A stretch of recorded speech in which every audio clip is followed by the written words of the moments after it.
ये 34 KB तहसील आरिफ फाला के गवर्नमेंट बॉयज़ हाई स्कूल के मैट्रिक के स्टूडेंट हैं।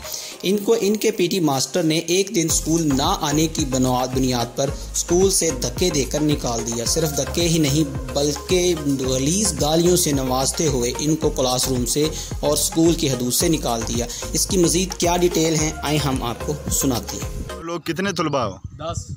दूसरे किधर घर चले गए? अच्छा, क्या ज्यादती हुई आपके साथ? हमें स्कूल से निकाला गया है। क्यों?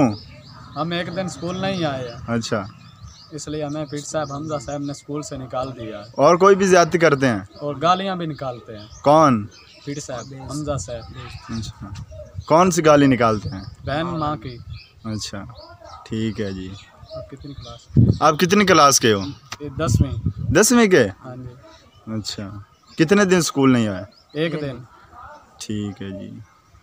मतलब आपको गाली और धक्के निकाल कर बाहर निकाल दिया? Yes sir. ठीक है जी। बस ब्रेक ला